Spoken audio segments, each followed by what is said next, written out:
afternoon, and welcome to the IACET Monthly Application Assistance Webinar. My name is Amy Starchville, and I am the IACET Membership Services Coordinator. Today's webinar speakers are Commissioner Mary Ellen Habel and Terry LaLiberte, IACET Director of Accreditation. I would like to first go over and review the features of GoToWebinar. On the right-hand side of your screen, you will see a questions box. There you can type in your question and hit send, and it will be added to the queue. If I have the chance, I will break into the presentation and ask the facilitators the question, or we'll wait till the end during the question and answer period if that's more appropriate. Additionally, we have the hand symbol, and during the question and answer period, you will be able to raise your hand. I will then unmute your line, and you can ask your question directly to either Mary Ellen or Terry. IACET has connection webinars in addition to these application assistance webinars. They occur monthly, and we bring in industry experts to discuss the latest trends in continuing education and training. At this time, IACET is accepting proposals for these webinars. If you are interested in submitting a proposal, please visit the website which is shown on the screen now. We also have this presentation and 4 other handouts in the handout section, so you'll have the link there as well. At this time, I would like to introduce Commissioner Mary Ellen Habel and Terry LaLiberte. Mary Ellen has been a member of IACET for almost 10 years. She has held numerous positions within IACET, including being a commissioner, reviewing applications, and conducting site visits. She often facilitates both AP webinars and the AP workshop. Terry LaLiberte is the Director of Accreditation and Special Projects for IACET. Her work experience includes work with adult learners as a trainer, teacher, and mentor. Terry moved from the academic world to the association world, where she has developed train-the-trainer programs, worked to standardize the trainings, and developed a global training program. We are thrilled to have both Mary Ellen and Terry with us today. And I will now turn the presentation over to Terry. Thank you so much, Amy. And later on, we will have a chance to thank Mary Ellen as she will move us through quite a few of the slides as well. So this morning, or this afternoon, I would like to thank you all for joining us and to let you know what the learning outcomes for this webinar are. First and foremost, we want you to know the steps of the application process. So to be able to identify those steps as we go through, not only just the conformance to standard, the evidence that you need to submit to that, but also the steps on the website and what you need to do as an applicant to submit your application, reply to the reviewer questions, and to finish up any remaining evidence that needs to be submitted. So we will walk through all of those steps. We will also define for you the types of documentation that will be required for the application, so that when you are sitting at your desk submitting the evidence on the online application, you will be able to have confidence that the evidence that you are putting into the application is what it is asking for at that moment and for that element. We will also go through some of the additional resources that IACET prepared for your application process. So documentation that you can refer back to help you refine and hone your own evidence and the submissions that you create. And then we'll also talk about the plans for the next step. So what do you need to do next in your application process? So as we move forward, let's take a moment to just look at the IACET mission. Our mission is one that should resonate with the accredited providers that we serve and work with, and that is the same mission that I think we all have regarding quality learning. And that is what you will be promoting, developing, supporting, and maintaining the conformance to the standard is, as you move through this application process, you will find that your own education offerings will be improved and developed into a standard conformance program. The application fees. This is the nitty-gritty part of the process. So the first thing that you would do, if you haven't already, is that you would purchase the standard application, and that is $450. That is for both the initial as well as if you are going through reaccreditation. That gives you the access to the online application as well as the ability to download the standard and all of the resources. So that $450, there's a lot of things that come along with that once you pay that fee. Upon applying and submitting all of your evidence, the new application is $3,900, and that's the fee that you would pay IACET to begin the review process of all of your materials that you submit. The reaccreditation is a little less, and then every year, including the first year after receiving accreditation, there is an annual membership fee of $985. We have put all of these fees together in the new 2018 application, and so when you log on and you start that process, you will see all of the fees are bundled together. And we did that to allow you to be able to just pay everything with one payment at the beginning of the process. So the application fee covers the initial review and review of additional information. So the initial and the additional, those are two reviews. That's what you get for paying that amount. You also get the cursory first review that I do for application completeness, so that our reviewers are looking at an absolutely complete application. So sometimes after the application is submitted, it will get sent back to you, the applicant, by me for some additional information, or that the documentation wasn't legible or it didn't download properly. So some of those technical things we try to take care of before I would send it along to the review team. So just know that this says there's two application reviews. There's also really a third one, but it's not a substantive one. I'm not looking at the same type of things that the commissioners like Mary Ellen will be looking at, and she'll go through that with you a little bit later. The way that you get to the online application is through our website. You log into your portal, and it will take you to the application. You will also be able to get your applications package from the online store. You will see that it is there in the products that you have purchased, and then you would hit the checkout.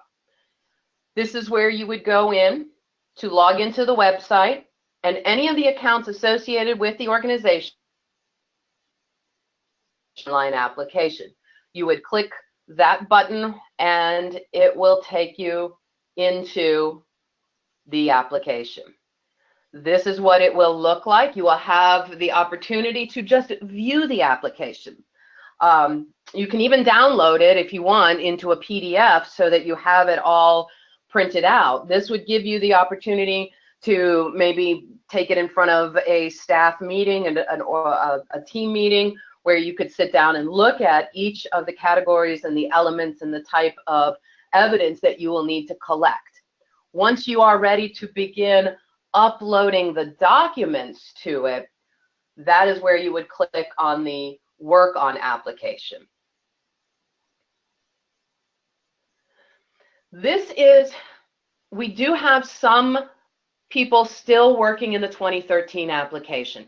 And if you are one of those providers who is still working in the 2013 application, we want to allow you to finish that process. We are asking that you try to finish that process as quickly as possible, as we are moving between the two systems now. All of this webinar, in fact, will be referring to the 2018 standard. And I would encourage you, if you have questions regarding the 2013 application, that you reach out to me or to Amy separately, and we will be happy to help you with that process, but that we are looking to end the 2013 application portal, hopefully within the early part of 2018. So I just put this slide in here just to let you know that if you still are working on 2013 and you have uploaded documents, they should still all be there, but if you run into any problems, please just let us know if you're working in the 2013.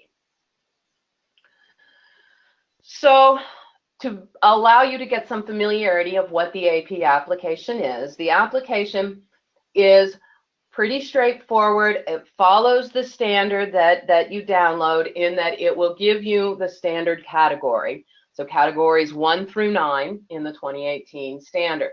And then each category has elements within it, and that is where you will get guidance, and that guidance is usually a statement of what the applicant must submit, and then an opportunity for you to upload that document.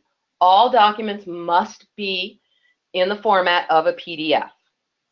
The majority of the elements require only one document. That means if you have multiple pages that answer the statement of what the applicant must submit, you would need to combine all of those pages into one PDF, with the caveat that your reviewers do not want to see everything that you have for all of your policies and procedures. The application is very specific. As you go through, each element is asking for one specific part. So I ask that you make sure that what you are uploading answers that element and that element only. And you may end up uploading the same document multiple times because it may answer multiple elements, but it will definitely make your reviewers have an easier time moving through the process if you are very aware of exactly what the statement says to submit. Terry, could I break in with a question? Absolutely. Someone wants to know, is there a need to have a narrative summarizing how the different elements are met, or only when it says please describe? And I'm going to ask Mary Ellen to tackle that one. I think that's a good question. Well, that's something that, hi everybody, this is Mary Ellen, the Commissioner. As we're going to mention a little bit later on in the presentation when we talk about some tips, a narrative is a very good concept. However, what we need specifically, and we will get into this, as I said, as we go through this webinar, we need policies, procedures, and then evidence and or documentation. So you can write a narrative, that's fine, that helps us understand things. But at the same time, we will in fact need an actual formal policy where it is required in the application, or a formal process, or specific documentation. And documentation is really evidence that says we're really doing what we say we're doing. So a narrative kind of fulfills the requirement, but not exactly, and only to a limited amount when we talk about what is required within this application. So I hope that answers your question, but we can continue this conversation if you'd like. Amy? There's no further questions at this time. Okay. Well, as I said, if you want to bring this up a little later in the presentation, that's no problem. We can further discuss it, okay, to whoever asked. Okay? Okay. Terry, back to you. Thank you, Mary Ellen. So then the application review process, again, the way that this will go through is, as I said, the application will be reviewed for completeness. A lead reviewer and a site visitor are assigned. The commissioners review the applications independently. They then come together. I think most of them engage in a phone conversation to kind of talk a little bit if they need to about it. And then they might decide, okay, this will meet everything that we need. It'll go to a site, they'll approve for a site visit, or they'll do another review. And I will tell you, the do another review, the going back to you for questions and clarifications, that is 98% of the applications. There are very, very few that move through the process with only one submission. So I always want people to know that it's not a failure of yours that the reviewers are asking for clarification and more information. I always say that this is more of a conversation between you and your review team. And so as a conversation, there's going to be back and forth through the review process. So just to understand that the typical process is that there will be 2 submissions on your end, that your reviewers will look at the first submission that you give them, and most of it hopefully will be absolutely clear cut, and there's going to be some questions with some of it. You get to answer those questions, and then you get to go back to, then you resubmit those to the commission. Now, occasionally, there may be a time where the applicant doesn't necessarily get what's missing, and I encourage you, if after this first review you're not 100% sure, reach out to us at IACET, at the staff. Amy or myself will be happy to see what we can do. And then typically what I will do is offer a phone call between you and your review team.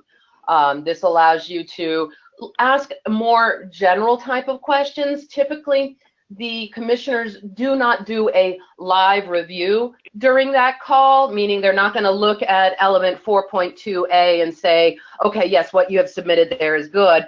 More what they're going to say is that it seems that your application has some deficiencies in terms of your learning outcomes. Because of this, it's flowing through the entire application, and the learning outcomes are affecting how you're doing your assessment. Because the learning outcomes are weak, your assessment strategy is weak. And that's the kind of feedback that you can get from the phone call, but it really can help get that second submission a little bit cleaner and a little bit closer to site review. Occasionally, there are some applications that do also need a third review. If your application has to go to a third review, if after that second review there are still so many items outstanding that aren't meeting the standard, your review team will say, we need a third review on this. If that does happen, there is additional fee associated with that third review. And then we can talk later if people are curious, but after that third review, I would say, again, about 98% of the applications then move on to the site review. We are looking at trying to streamline the process and make it as quickly through the process as we can. So we're looking at a time frame of, upon submittal of the application, staff reviews. Hopefully within 2 business days, we make the decision of returning it to you for clarification or completeness, or we send it to the review team. The review team then looks at it. They decide the 2 options for them is either return it back to you or go to site visit. And that, you'll see that cycle is repeated twice there. After it has been approved for site visit, they will reach out to you, and they will schedule you for the site visit. And here's where I'll let Mary Ellen take over, and she's going to talk a little bit more about the commissioner's processes regarding the application. Thank you, Terry. Hi, everybody. This is Mary Ellen again. And I thought I'd start off and talk a little bit about the site visit. The site visit is a very integral part of the entire review process. And after you have, your reviewers have reviewed your application and feel that you have met all of our requirements and answered all of the reviewers' questions, then you will be scheduled for a site visit. Now, what that means is your commissioner, your site visit commissioner, will contact you directly and start discussing possible dates that will be appropriate to have the site visit. That it will usually either be done by phone or by email or a combination of both. And as a commissioner, I will say I try to be very, very careful about not scheduling it too soon, because you do need a little bit of time to kind of catch your breath and get everything put together for the site visit. And also, I try to be as helpful as I can when it comes to getting a date. I tried to go along with whatever the applicant wants, because this is your show, it's your accreditation. So especially as long as there's no major travel involved, we could schedule it pretty much based on whatever your requirements are and whatever meets your team requirements. The site visit will conduct a review. We will go through the application with you. We will take a look at any specific questions or areas that we feel need a little bit more explanation. I find sometimes talking through things, we find out a little bit more than just reading things on a piece of paper. So that's why I think the site visit is such a very, very important aspect of this review process. There will be additional information that will be required at the site visit. You will be well notified well in advance of what that information is, so you should not have any problem with putting it together. And again, if you have any questions or any problems, you'd contact your site visitor, and they will clarify things and help you out if you are having any issues with putting things together. Mary, the next slide. Just yep. let me ask about the site visit and the information that the provider would need to gather. If their information is mostly electronic, would they be printing that information out for the commissioner or reviewing online? That really is something that you need to discuss with your individual site visitor. Whether or not they will be bringing a laptop or a tablet to the site visit to access the information, whether or not they'll have internet connections. I personally don't bring a laptop with me, since I have discovered that it's often very difficult to get an internet connection, and it goes on and it goes off, and there are often problems. So it really, though, is dependent upon your requirements, you as an AP and your site visitor. So you would check with them on that, and it will. And any problems can always be worked out. So don't be worried about anything. Okay, thank you. Sure. As I said, back to the site visit, probably the one thing I do want to say is try not to get stressed over it. It'll work. I try to keep everybody calm, because stress doesn't help anybody, but the site visit is a real good opportunity for all of us to get to know each other. This next slide is the 2018 standard categories. These are the categories that are in the application, so they pretty well follow the same pattern. And you can see in this graphic how they're all interconnected. And we have only 9 categories in the new standard, which may make some people really happy. We had 10 in the old one. But as I said, this is a nice picture graphic of exactly what the categories are and how they follow each other. And next slide, please. One of the important things that we require within the application are policies. And as you can read on this slide, the policy is a written statement. And a policy defines the scope of the roles and responsibilities. And there is a sample policy format included in the application.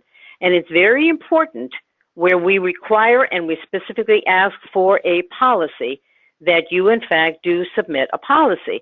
In this slide, it gives you the different elements within the application where a policy is specifically required. And as I said, you do have information on the format.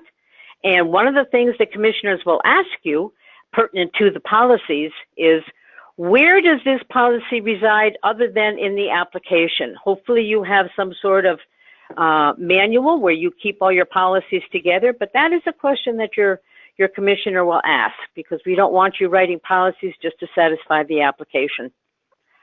And as I said, this is the slide with the number of different policies. And along with policies, we do also require a process. Now, processes are a little different.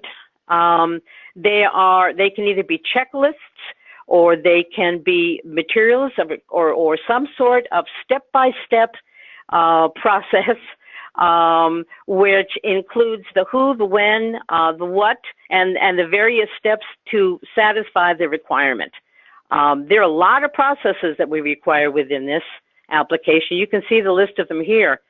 But that goes, and that also follows the policy. Normally, a lot of times, if we ask for a policy, we're also going to ask for the process.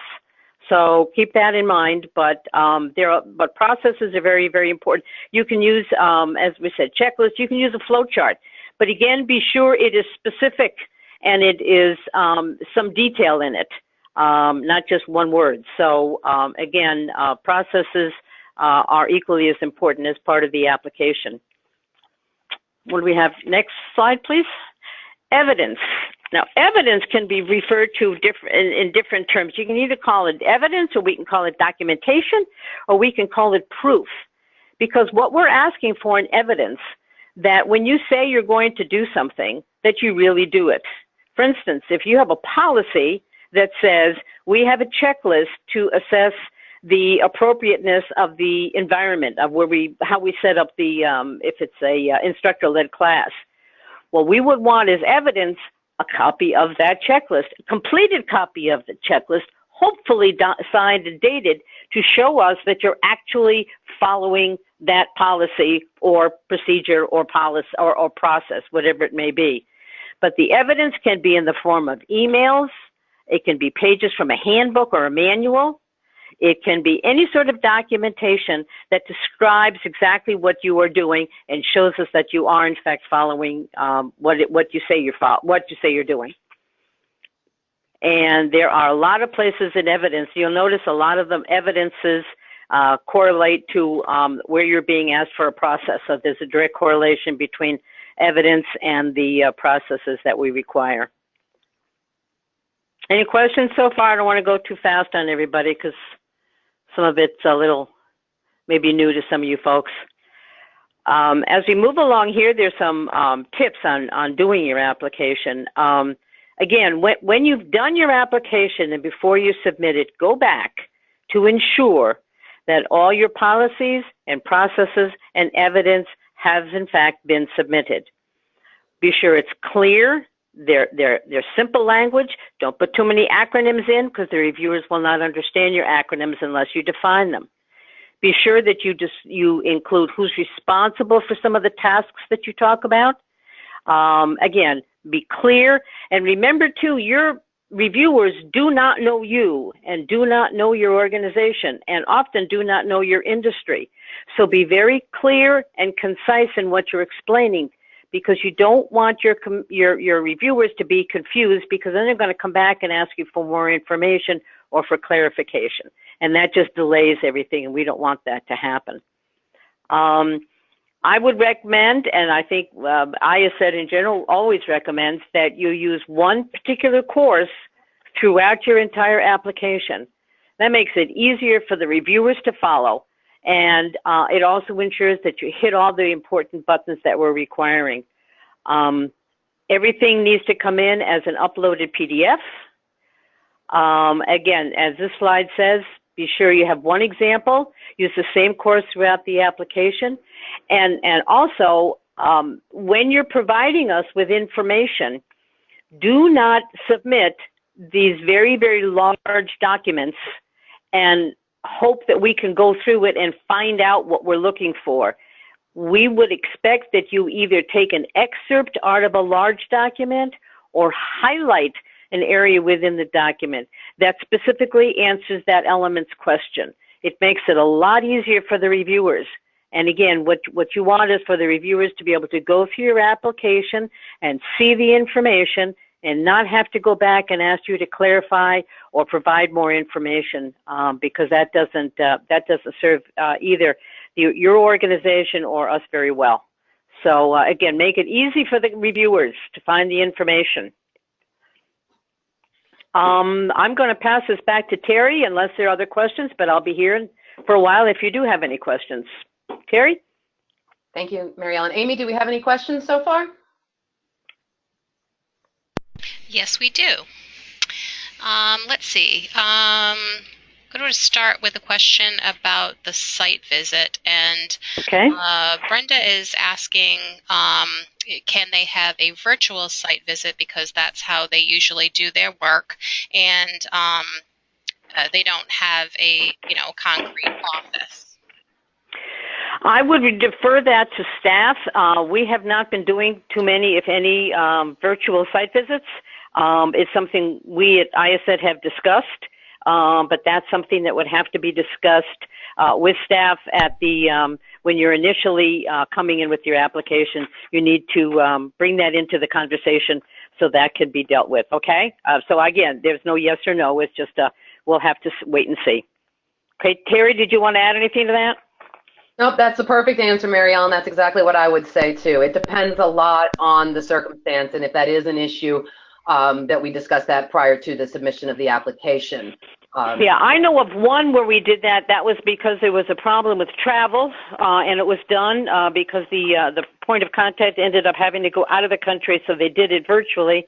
But as we say within the application package, if you are strictly a virtual organization, we may still require that we do have some sort of sit down. But again, I'll go back to what I originally said. It really is dependent upon the organization, plus it's dependent upon the site visitor, the commissioner, whether or not they're set up for that. So we'll just kind of wait and see what happens on that one, if that answers the question. Okay, good. Additionally, in regard to site visits, we have another question. Sure. And the training program administrator is a remote employee. So the question is, what employees or representatives should be present for the site visit? Well, we try to keep it. We don't need your entire company, although it's really enjoyable as a site visitor to have a chance to meet people within your organization. Pretty much what we require is that you have the person who is working on the application, that person who is obviously responsible for the application, and any people that are subsidiary to that individual who may be able to come in on and handle different aspects of the application. For instance, if I visit a company, they may have someone who does all the record keeping. And I may want to talk to that person because they are the ones that do the record keeping, and we have a number of elements where record keeping is required and documentation is required. So that person may be appropriate to join the conversation for a limited amount of time. Usually the site visit will take anywhere between 3 hours, 4 hours, 5, 6 hours. It all depends on the organization and what the situation is. But again, we don't want everyone to join because that gets a little crazy. But the people that are appropriate for the training department and who have been directly involved in completing the application. That's probably the general answer. Okay. Moving on to the next question, Mindy asks if this is a new process that they're setting up to apply for IACET, then how do we show we're doing the process? Well, we want you to have these processes in place for, what is it, 6 months, Terry? Has that changed? Minimum of 3 months. 3 months, yeah. So we want your process in place for a minimum of 3 months, at which time you would be able to give us some documentation of having used it. Okay? Thanks, Terry. Okay. Let's see. There's another question about awarding CEUs before being accredited to offer CEUs. This person needs some clarification on, it looks like element 8. So how do they award CEUs before they're accredited? Well, we don't, unless you're accredited, you would not be able to award IACET CEUs. But Mary Ellen, correct me if I am wrong, the typical way that an applicant would show conformance to the element regarding CEU issuance is that they could create a template and mock-up of the email and the process that they will use upon receiving the accreditation. Yeah, show us a draft, of something that you're going to use. Yeah, that's very acceptable. I apologize if I misunderstood the question, but yeah, that's perfect. Does that answer the question, do you think, Amy? I think. We'll see if they come back, or maybe when we do the question and answer period at the very end, they can, raise their hand and speak to Yeah, please, yeah. The next, I'm sorry, Brenda's saying that it does answer her question. So. Oh, thank you, Brenda. I hope I see your application soon, Brenda. Okay, so Julie needs some clarification on standard 8.1. Oh boy. She needs some suggestions for that, verifying that the learner who registers and participates in the learning event is the same learner who receives the CEU. That's a great question, Julie. Yeah, Terry, I don't have the application in front of me. Sure. Can you quickly answer that? I think we've talked in the past about, for instance, an instructor-led class. Someone has to come in and show an ID as they come into the class. But beyond that, I don't know what the application asks for.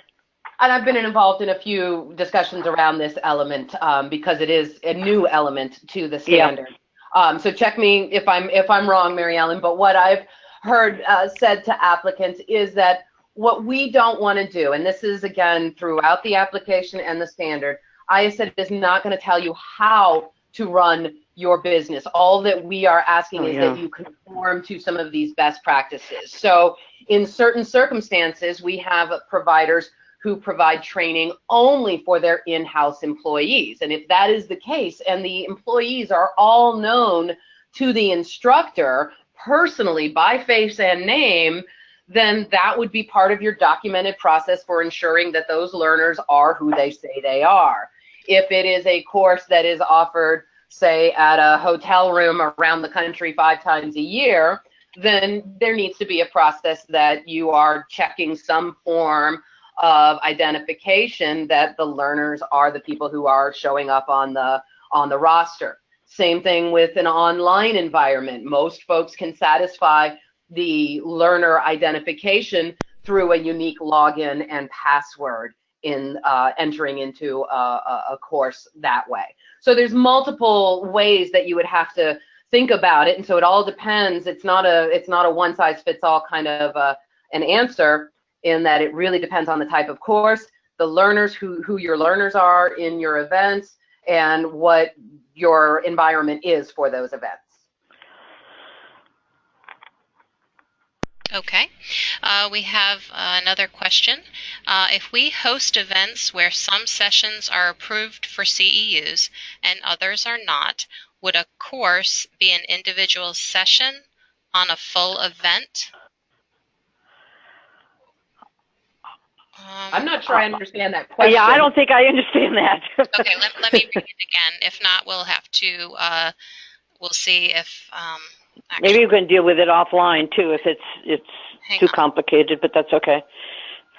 Julie, go ahead and ask your question, please. They're on the phone. Julie? Oh. Okay, we'll try to get that question answered a little bit. And we can later. answer that offline if necessary too, Amy. You know, if she wants to come back in and get a little more clarification on that, okay? Sure. Okay. So another person is looking for clarification on how this will be handled with e-learning courses, which it looks like is still under consideration. Well, what does she want handled as e-learning classes? So how does it work with online training classes that are e-learning courses? Assigning. How do you assign the CEUs for e-learning courses? Well, for an online course, you do a pilot study to get an idea with a good statistical representation to get an idea of how long it takes the individuals to go through the online courses, and that's how you calculate your CEUs from that pilot course. Is that what she's asking? I think. I think so. Okay, yeah, pilot. In fact, that's one of the requirements when you start looking, and when we're looking at your policies and your processes for calculating CEUs. One of the requirements we have is we do want you to do for any sort of e-learning classes a pilot. That's a requirement, and that's how you would gauge and figure how many CEUs would be appropriate for that class. Okay. All right, we have one final question before you move on, Terry. Georgia's asking, I asked the question about verifying identity of learners on e-learning. Well, again, I think Terry had a pretty good answer. Terry? Sure, and again, it depends on your system, but most LMSs or webinar programs would have a way that you, the learning organization, would be able to assign unique logins upon registration. And so that we can't, in this day and age, be 100% sure that the person who registered doesn't then pass along that login. But that's beyond your control. You, as the learning organization, have created a process. You have a policy by which you assign learners a unique login, and that is the login that is used to enter into the learning environment. So you have done your due diligence in creating a process by which the learner must identify themselves as the person who registered. So again, we're not dictating that you have to use facial recognition software and people have to turn on their webcams. That's not at all what that requirement is asking for, but it's asking for you to really think it through and consider, how can you as the learning organization put something out there that you can ensure that, okay, if John Smith registers and pays for this class and I'm going to award John Smith CEUs, I'm going to give John Smith this unique login. It can be a password and user ID combination. It can be a unique IP address, whatever it is, that's up to you. And then so when John Smith logs into the course, you say, oh, here's John Smith. He registered. He took the course. Here are your CEUs, John Smith, and I'm going to push them back out through my secure system or however your system works. So the e-learning environment, it's not, like I said, it's not asking for biometric scans or webcam pictures or anything on those lines, but it's just asking you to consider, how do you validate that your learner is who they say they are?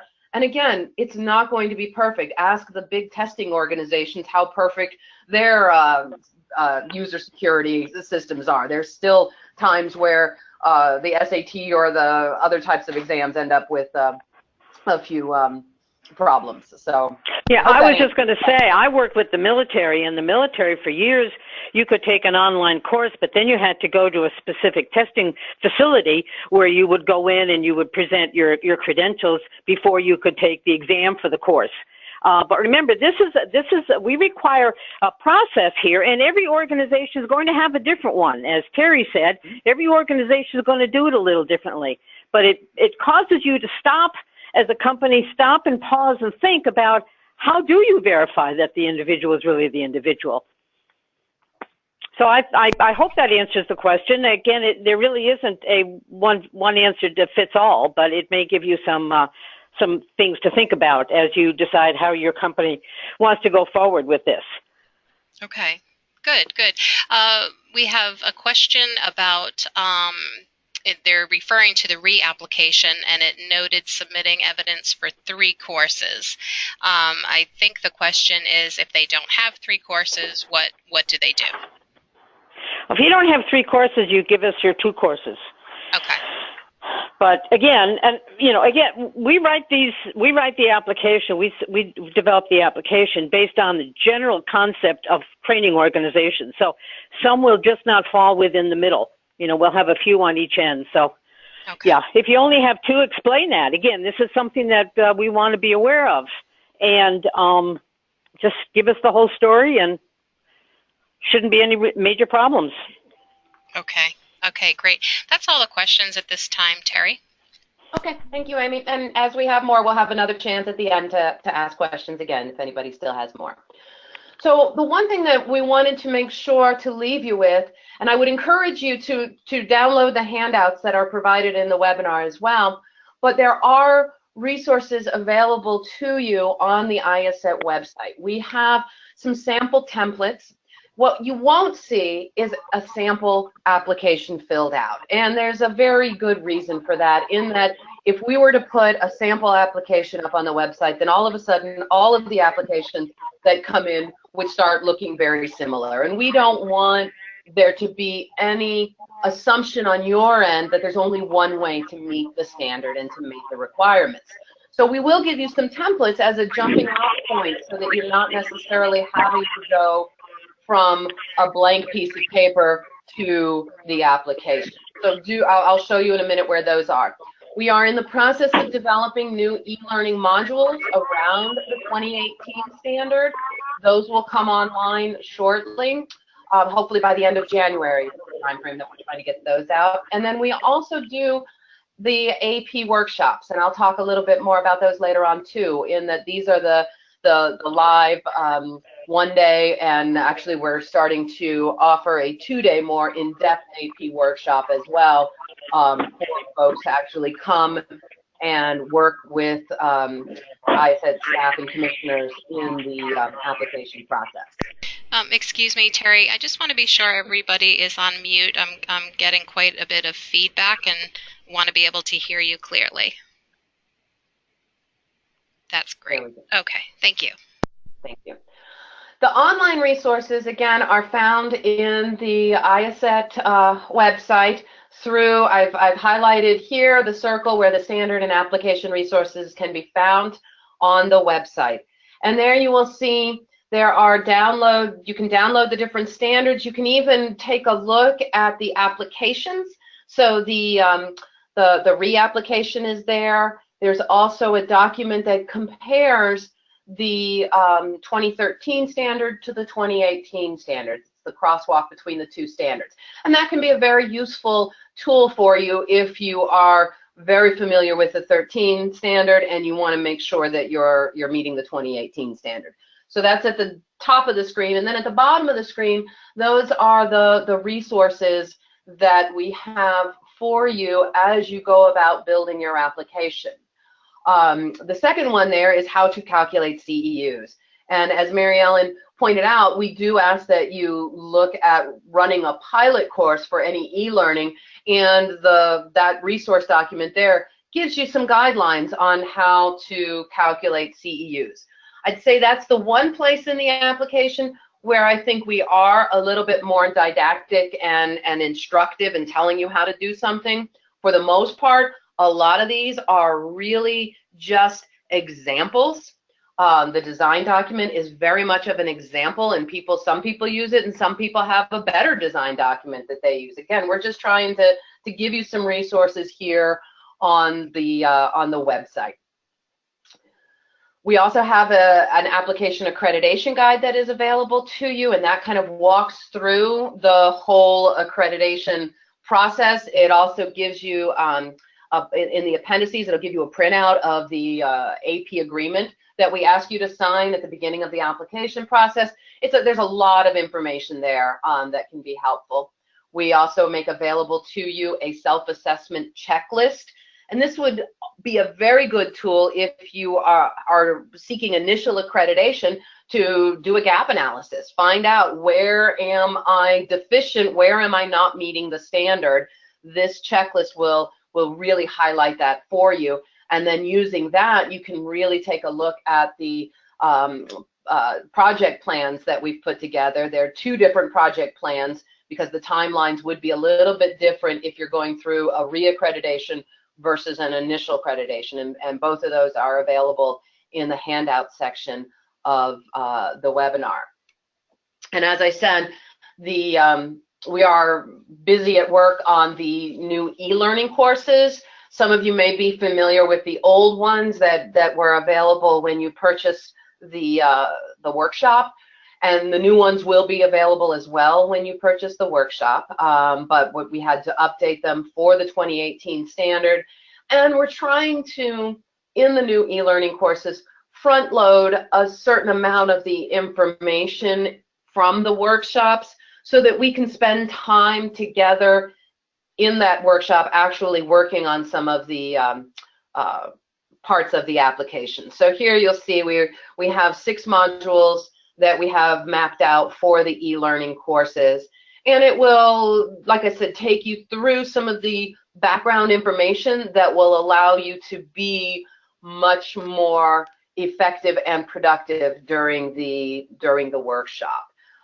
So we are really looking at trying to make sure that those workshops, not only are they useful for you, but that you actually roll up your sleeves and get some work done in them. The one thing that is new for our workshops going forward is that we have worked with an organization that is allowing us to have the workshop both live and virtual. Recently taught the workshop in Chicago to an audience of 4 people within the room, and I believe we had about 6 people who attended the workshop virtually.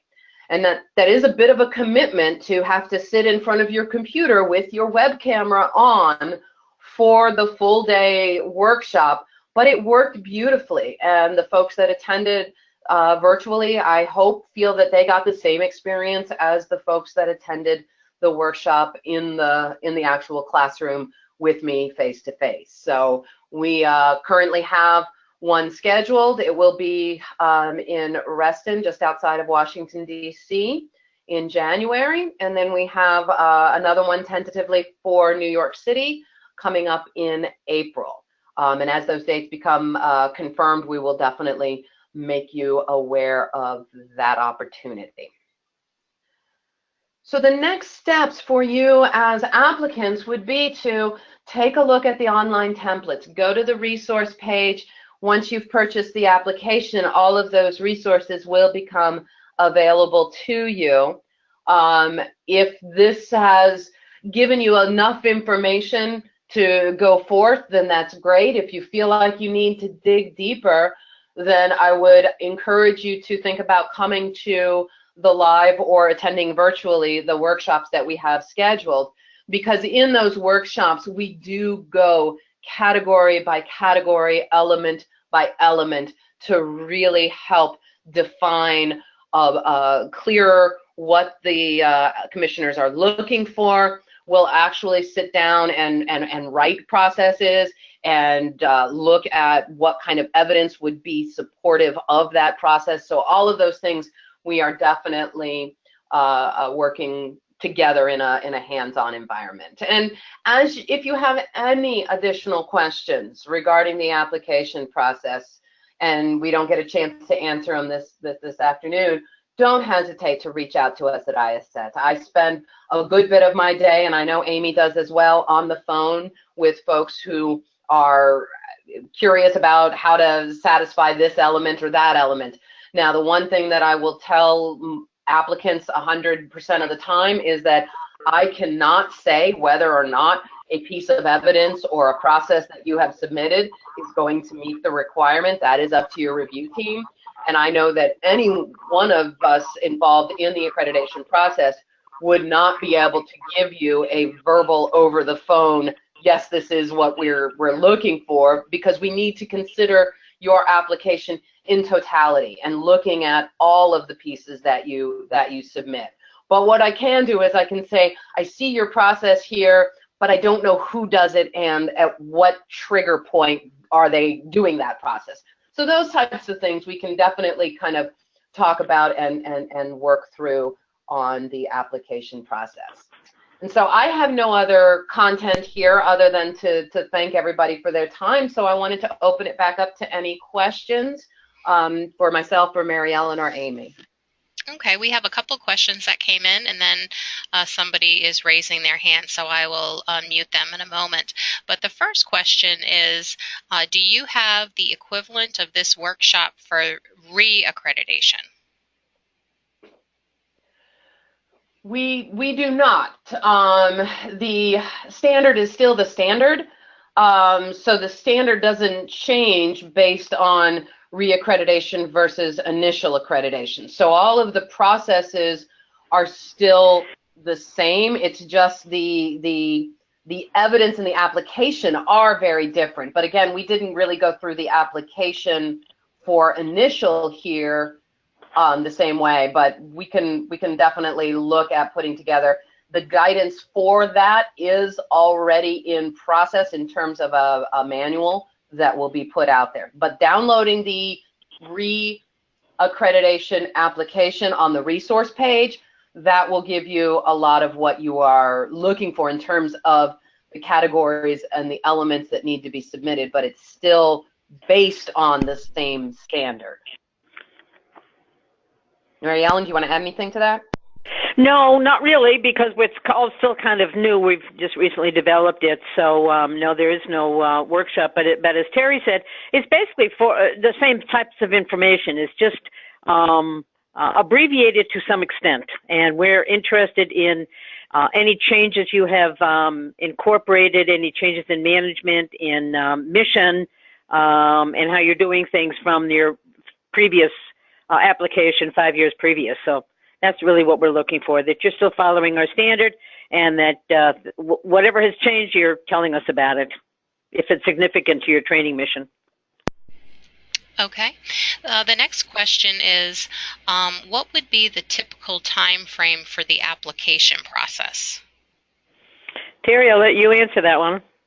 And that one's, again, it's so variable. It really depends on the quality of the application initially submitted. Ideally, we would like the application process to take 3 to 4 months, but no longer than that, although occasionally, sometimes they do go on because of travel schedules and just the real world does get involved sometimes, as well as sometimes the applications just aren't as strong as they could be, and people need time to really dig deep and improve their documentation. So the goal would be 3 months. I wish I could say every application moves through. Yeah, this is Mary Ellen. I'd say maybe a little bit longer than 3 months. I think one of the things that we all have to recognize is the fact that whoever's working on the application has other duties. So that oftentimes when the commissioners send the application back for additional information or clarification, you don't get back on it quite as quickly as you might want to. It may be a while before you can respond. And we understand that, as I said, because we understand that you have other responsibilities and requirements.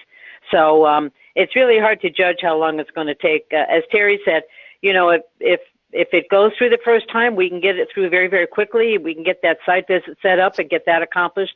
However, sometimes it does take a number of months. So just hope for the best. Okay. We have a question about something that was mentioned during the town hall webinar regarding the petroleum and gas addendum to the standard. And Luke is wondering if there's more information available about that online. Luke, I would encourage you to reach out to me directly, and I will do what I can to get you the information. We don't have anything up online yet because we don't have it ready to go, so per se. But if this is something that you are definitely looking for, then reach out to me through the IACET website. And again, this is Terry. Okay. All right, great. We have a question from Georgia. I'm going to unmute her so she can speak directly to both of our presenters today. Go ahead, Georgia. Thank you.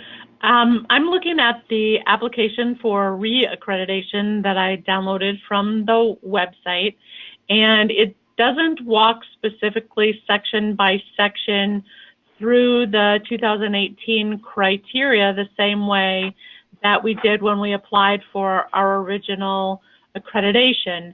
So I'm wondering if there's online, when that gets set up online, if we are going to have to answer these, I guess, 7 sections in addition to the specific compliance to the new standard. When we were accredited last time, it was to the older standard, obviously. And so I'm looking for guidance on how we make sure that we're prepared for the whole application.